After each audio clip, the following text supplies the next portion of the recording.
안녕하세요. 오늘은 부동산 협상이라는 책 가지고 왔어요. 제가 부동산 거래를 많이 하다 보니까 어느 날 이 책을 읽게 됐는데, 와, 이걸 방법을 알고 부동산 협상을 하면 나 돈 진짜 많이 벌겠다라는 걸 깨달았습니다. 그리고 제가 나는 마트 대신 부동산에 간다는 책을 썼잖아요. 그 책 안에도 보면은 제가 협상에 대한 어떤 노하우를 자세하게 적어놨어요. 뭐, 세입자가 뭐 중간에 나갈 때, 뭐 세입자가 어떻게 할 때, 저렇게 할 때, 여러 케이스를 갖다가 놨는데, 사실 이 책에는 그런 케이스들이 엄청나게 많은 뭐 땅 살 때, 건물 살 때, 뭐 팔 때, 살 때. 자, 이분이 이걸 왜 잘하냐면 중개를 하시는 분이에요. 직업이. 부동산 중개를 하시는 분이니까 중개사 입장에서 어떻게 하면 협상이 잘 되고 뭐 돈을 벌 수 있는지. 이렇게 나와 있어요. 부동산 협상은 돈과 바로 직결된다. 이 책에 담긴 부동산 협상 사례들을 보면 너무나 일상적이고 누구나 겪을 수 있는 일들이라는 것을 알 수 있다. 정말 순간 판단에 따라 큰 손해를 입기도 하고 큰 이득을 취하기도 한다. 게다가 손해는 홀로 오지 않고 엄청난 시련과 고통을 동반한다. 그래서 약간 부동산 심리서?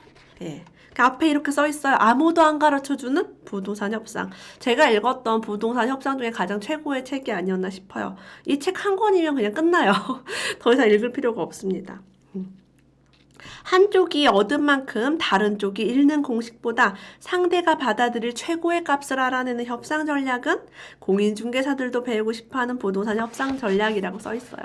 실제로 제가 이 협상 전략을 이용해서 부동산뿐이 아니라 모든 삶에서 모든 돈 거래, 뭐 비즈니스 거래, 어떤 가격을 결정할 때 서로 어떻게 해야 기분 좋게 협상할 수 있는지.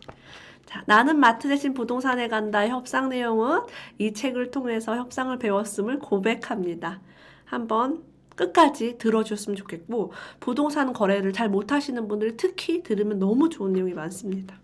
우리가 실제로 부동산에서 거래를 많이 해보는 사람은 이미 협상을 다 알고 있어요. 근데 우리가 평생에 뭐 한 번, 두 번, 뭐 2년에 한 번 정도 거래를 하기 때문에 모를 수 있죠. 우리가 살고 있는 집이 바로 부동산이고 월세를 살고 있다면 1년에 한 번, 전세를 살고 있다면 2년에 한 번, 그리고 내 집이라면 형편에 따라 큰 집으로 이사 가고 싶어하는 마음이 있으니 몇 년에 한 번 정도는 부동산 거래를 해야 한다. 더 좋은 집을 더 좋은 가격에 살 수 있어야 하고 애지중지 아끼며 살았던 집을 더 좋은 가격에 팔아야 한다. 그것이 바로 자신이 직접 협상에 참여해야 하는 이유다. 자, 여기서 제가 하나 포인트 드릴게요. 중개사는요, 우리의 이익에 관심이 없습니다.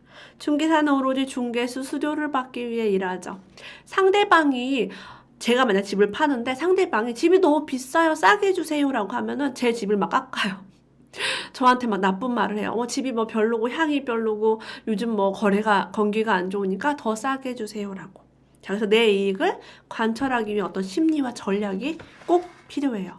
부동산 협상을 통해서 작게는 몇백, 크게는 몇천, 물건이 크면 정말 억 단위로 왔다 갔다 할 수도 있는 거죠. 자, 어떤 사람이 빌라를 딱 봤는데요. 그 빌라의 등기부등본을 보면서 이런 생각을 했대요. 이 빌라는 1억 4천만 원 정도면 사고 그 이상은 안 사야겠다라고 생각이 들었어요.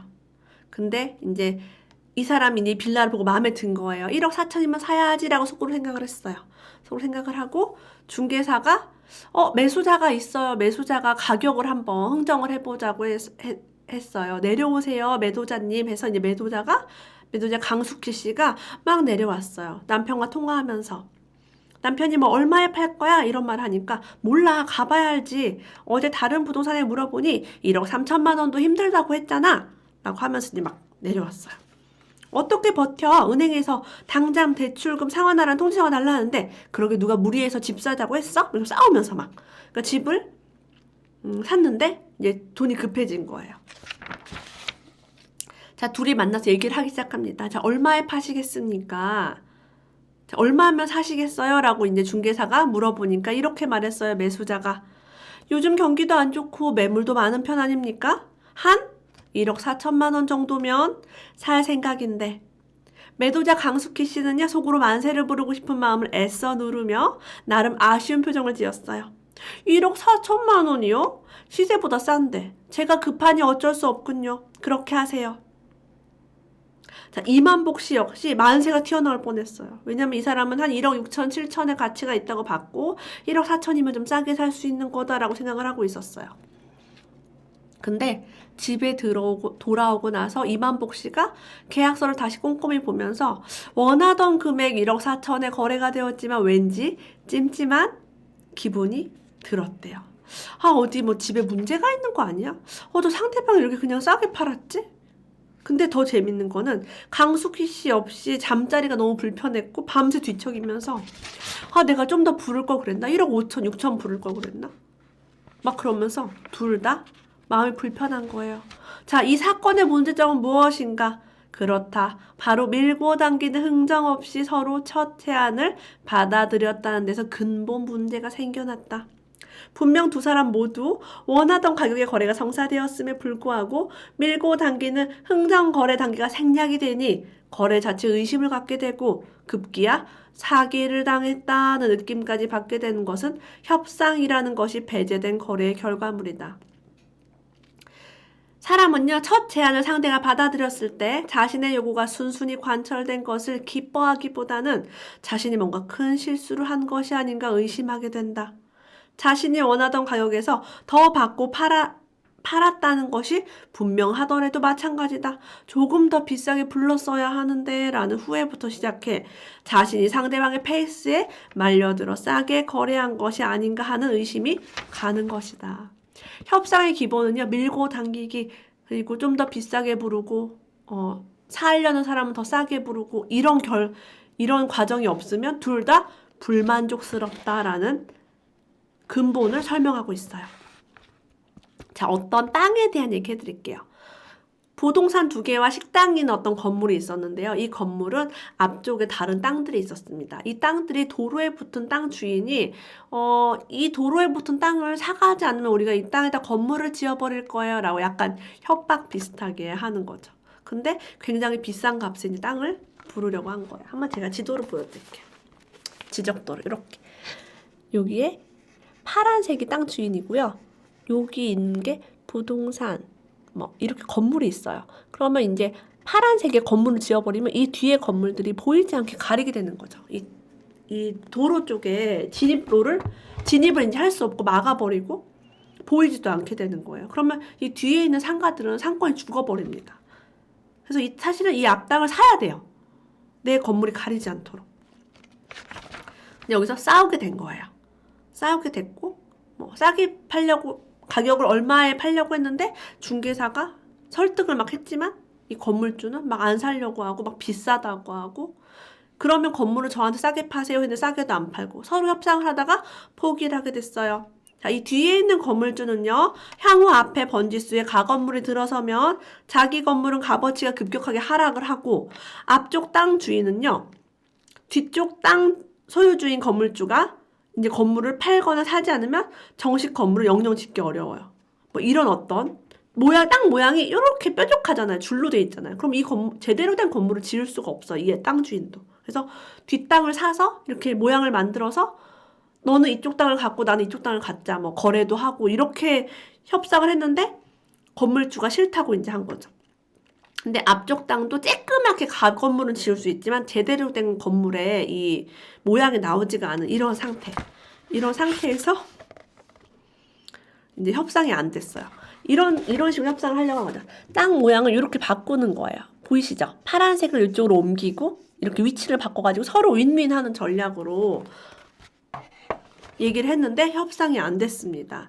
자, 얼마 지나지 않아 이 파란색 길에 붙어있던 땅 주인은요, 건축 착공에 들어갔어요. 자, 뒤에 있던 건물은요, 앞 땅 때문에 이제 건물이 잘 보이지 않게 되니까 더 이상 영업을 할 수 없어서 모두 보증금을 반환하겠다고 막 요구했대요. 자, 내 땅이 귀하면 남의 땅도 귀한 법이다. 배짱으로 땅을 사야 할 때가 있고 사기 싫어도 훗날을 생각하여 사야 할 땅이 있다. 이렇게 해서 상대방의 약점을 잡고 상대방의 이익을 주지 않기 위해서 싸우지 말고 나한테 뭐가 손해가 있는지를 잘 살펴봐야 돼요. 욕심을 부리다가 망한 사례죠. 2018년도 여름 7월에 이런 일이 있었어요. 서울에. 집값이 한 주에 막 억씩 오르고 있을 때, 집값이 너무 폭등하니까 어떤 일이 생기냐면 계약을 파기하려는 어떤 그런 것들이 생깁니다. 자, 매수인과 중개사와의 대화를 잘 보세요. 자, 집값이 폭등하고 있을 때 매수인과 중개사의 대화랑 매도인과 중개사와의 대화가 다릅니다. 중개사가 이렇게 연락을 해요. 위약금을 물더라도 남는 장사니까 저쪽에서 위약금을 물기 전에 우리가 중도금을 송금하셔야 일방적인 해지를 하지 못합니다. 자, 중도금을 송금하면 계약 해지가 되지 않습니다. 내가 계약금을 5천을 걸었는데 집값이 1억이 떴어요. 그럼 상대방이 5천 물어주고 해지할 수도 있는 거예요. 앞으로 더 오를 것 같으면.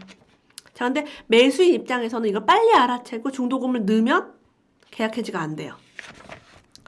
자, 반대로 매도인은 이렇게 대화를 하고 있어요. 매도인과 중개사. 그러니까 중개사가 매도인 편일 때. 중개사가 전화해서 매수인에게 계약금을 100을 주면 해약이 가능합니다. 위약금을 물더라도 그게 훨씬 이득이 됩니다. 매도인이 그렇지만 계약서에 사인도 하고 계약금을 받았는데 매수인이 어떻게 생각할까요? 중개사가 지급하시면 평생 후회할 거예요. 집값이 얼마나 뛰었는지 아세요? 그쪽도 좀 억울하긴 하겠지만 계약한 지 얼마 안 돼서 계약금의 2배를 받는데 큰 불만은 없을 겁니다. 그 파기당한 매수인도 남는 장사 아닙니까? 이렇게 설득을 할 수 있는 거예요. 이게 협상입니다. 협상이 모두 끝난 후에 그러니까 이미 계약을 다 한 후에 일어난 이 사건에서는요, 누가 먼저 정보를 취득했느냐에 따라 그 승패가 좌우된다. 먼저 정보를 얻은 사람의 행동이 빠를 테니 말이다. 저는 이 책을 읽고요, 집값이 오르는 지역에 빠르게 중도금을 넣어서 제가 원하는 목표를 달성한 경험이 있어요. 그러니까 여러분이 부동산의 거래를 위해서 이런 책을 읽는 것은 기본입니다. 이 책이 나온 지 되게 오래된 책이에요. 네, 10년 넘었습니다. 2007년도에 나왔어요. 자, 거래할 때는요, 뭘 해야 되냐면 첫 번째는 목표 이상을 요구해야 합니다. 당신이 적게 요구했을 때보다 많이 얻는다. 내가 뭔가 돈을 받고 싶을 때 100을 받고 싶을 때 500을 부르라는 거예요. 그렇게 시작을 해야 돼요. 솔직하게 100을 갖고 싶은데 100을 부르면 100이 오지 않죠. 타협의 범위가 넓어야 합의에 이르기 쉽다. 자, 타협의 범위가 넓다는 게 뭘 의미하는지 한번 설명을 들어보세요. 점유자가 이사를 할 때, 경매 낙찰됐을 때 살고 있는 사람을 점유자라고 하고 낙찰받은 사람 낙찰자라고 합니다. 점유자가 저 500만 원 주면 이사 나갈게요 라고 말을 했을 때 낙찰자가 500은 드리지 못합니다. 200을 줄 수 있어요 라고 하면 우리 타협의 범위가 200에서 500 사이가 되겠죠. 왔다 갔다 하겠죠. 400이 될 수도 있고 300이 될 수도 있어요. 자, 그런데 만약에 낙찰자가요, 저는 50만 원밖에 줄 수 없어요 라고 한다면, 자, 50만 원에서 500만 원 사이로 이 폭이 엄청 넓어져요. 자, 그러면 상대방의 기대치가 어떻게 돼요? 확 떨어져요. 500을 받고 싶다고 했던 점유자가 뭐야 50? 이렇게 듣는 순간 50이 아니라 100이나 200만 받아도 괜찮겠네라 생각을 해요. 낙찰자가 200을 처음부터 제시하면 200부터 출발해서 뭐 300이 될 수도 있고 400이 될 수도 있다는 거예요. 폭을 넓혀라. 여러분이 받는 사람이면 어때요? 많이 불러라. 내가 주는 사람이면 적게 불러라. 이거 외우시면 됩니다. 자, 이렇게 했을 때 좋은 점은요, 양보를 얻어내기 쉽습니다. 친구 이유돈 씨에게 급히 200만 원을 빌리려는 전차남 씨가 있어요. 전차남이 이렇게 전화합니다. 200을 빌리고 싶은 전차남은요, 이 협상의 기술을 잘 알고 있는 협상 전문가예요. 난데 급한 일이 있어서 그러니 지금 2천만 원만 빌려줘. 이틀 후에 돈이 나올 곳이 있으니 염려 말고.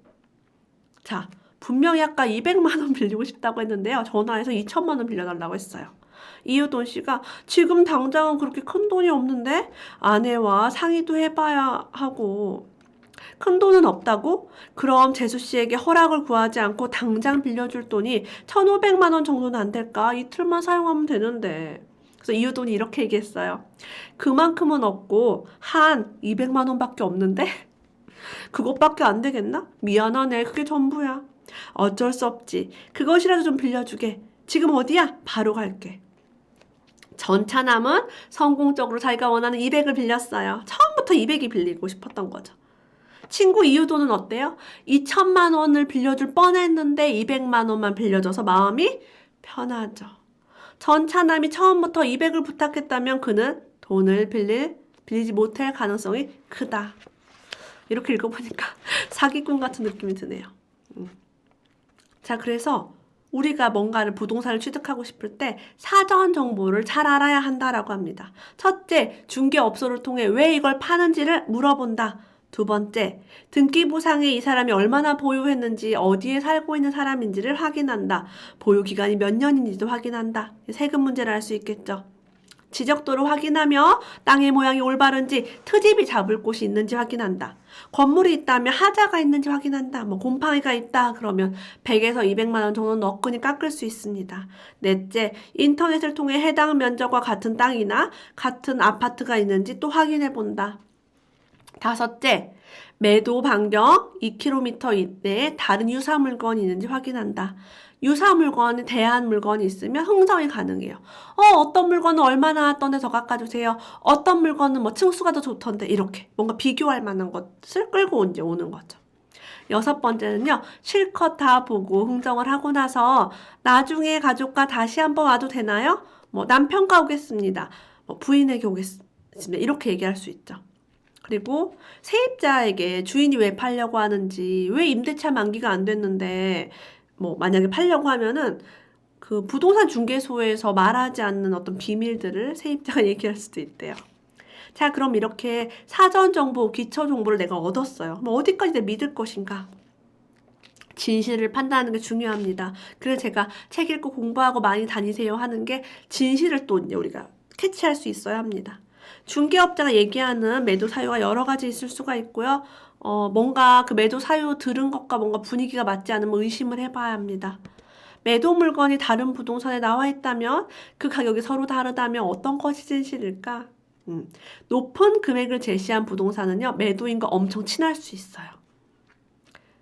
보통 그 가격이 안 나가요 이러고 안 올려주거든요. 자, 세입자가 들려주는 정보는 어디까지 진실일까? 혹시 매도인이 시킨 건 아닐까? 세입자한테 집을 빼야 되니까 막 좋은 얘기만 하세요. 물 새는 거 비밀로 하세요. 이럴 수 있어요. 저는 아랫집에 물이 막 새는 그런 집을 산 적이 2번이나 있어요. 왜? 세입자가 얘기를 안 해줍니다. 자기한테 손해볼까 봐. 큰 돈이 오가는 부동산 거래에서 의심을 하지 않은 것은 오히려 큰 화를 자초하는 일이다. 자, 어떤 땅을 볼 때요, 이런 탐색전을 하는 거예요. 처음에 칭찬을 합니다. 좋은 땅을 가지고 계시군요. 자, 두 번째 질문을 던집니다. 가지고 계셔도 좋을 것 같은데 이 아까운 것을 파시려는 이유가 있나요? 세 번째, 그런데 살 때는 얼마에 주고 사셨어요? 그럼 가격이 많이 올랐으면 막 칭찬해 줄 수도 있고요. 목돈이 6개월 후에 나오는데 잔금을 6개월 후에 하는 게 가능한가요? 막 이런 거. 질문을 계속 내가 던지는 거야. 여러분, 여기서 기억하실 것, 질문을 던지는 사람, 상대는 대답을 해야 되는 상황을 만드는 사람이 갑이 된다. 주도권을 쥘 수 있다. 반대로 여러분이 어느 협상에 가서 계속 질문 듣고 대답을 해야 되는 상황이 되잖아요? 그러면은 좋지 않아요. 그래서 선수들은 말을 많이 하지 않습니다. 질문을 탁탁 던져서 상대방이 그것을 이끌어내죠. 자, 정보를 얻을 때는요. TEA, 차를 생각하래요. 차 마시다 할 때 T. T는요, teach. 알려주세요 이거예요. E는 emotion, 감정으로 호소하는 거. 신기하군요. 그렇군요. 맞습니다. 공감하고. 자, ask는 질문하는 거예요. 그래서요. 다음은요. 왜요? 이렇게 묻는 거예요. 많은 사람들은요, 이제 우리가 부동산 이런 거 협상할 때 모르는 게 너무 많아요. 가르쳐 주세요라고 하면 되고요. 누가 알려주면 맞아요. 신기해요. 대단해요. 칭찬하면 되고. 그래도 모르는 거? 그래서요. 다음은요. 왜요? 또 질문하고. 자, 세상은요. 겸손한 사람에게 누구든지 도와주려는 마음이 생긴대요. 모르는 사람에게 자기가 가진 지식을 전하면서 우월감과 자기 만족을 느끼기 때문이라고 합니다. 관공서를 출입할 때 입에 달고 다녀야 하는 말이 모릅니다. 도와주세요. 이 말이에요.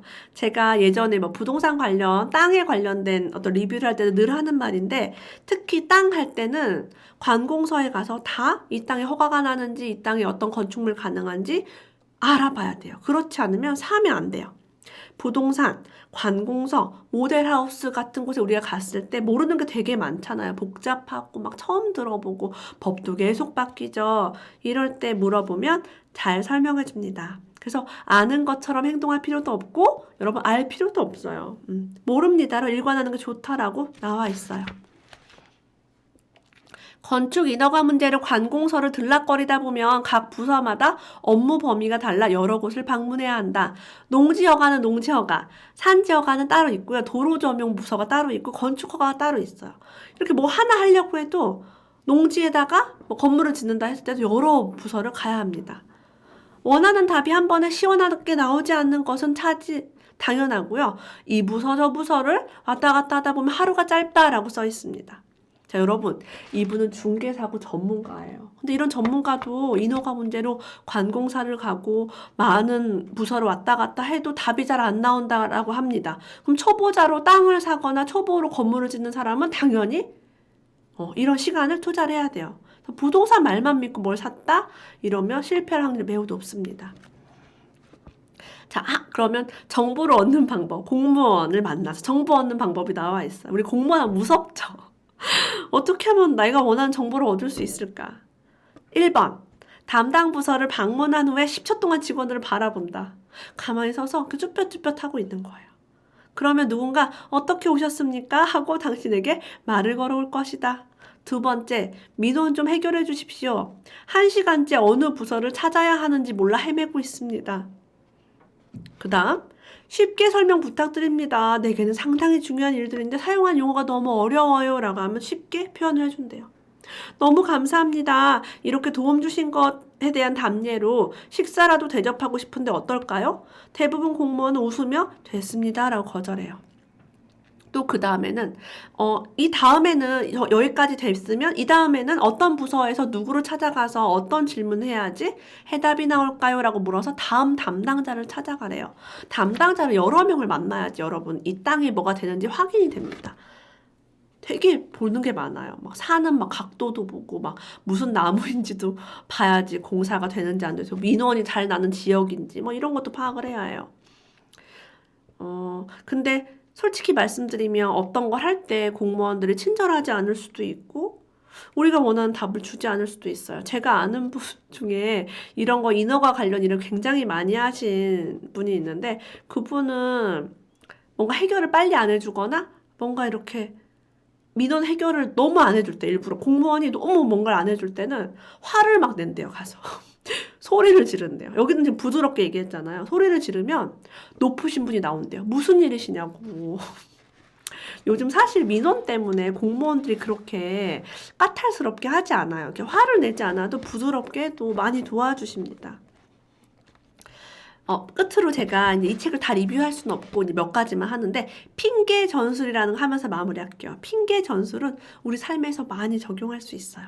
자, 남을 끌어와서 핑계를 대는 거예요. 예를 들어 뭐 할 때 남편이 이 아파트 비싸다고 해요. 남편이 대출 너무 많이 받아 싫대요. 우리 시부모님이 그러는데 부동산이 떨어질 것 같다고 지금 사지 말래요. 이렇게 뭔가 완곡하게 표현하는 거예요.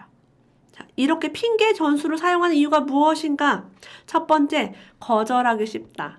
제가 그거를 거절할 때, 제가 싫어요 라고 할 때는 되게 어렵죠. 근데, 우리 남편이, 우리 시부모님이, 우리 부모님이 안 된대요 라고 하면 좀 쉬워요. 둘째, 감정이 개입되지 않는다. 예를 들면 연인과 헤어질 때요, 부모 핑계를 대요. 우리 부모가 너랑 헤어지래.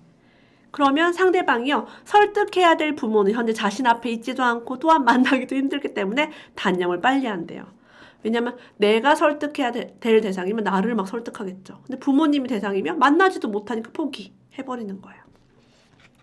넷째, 다음 협상이 쉬워진대요.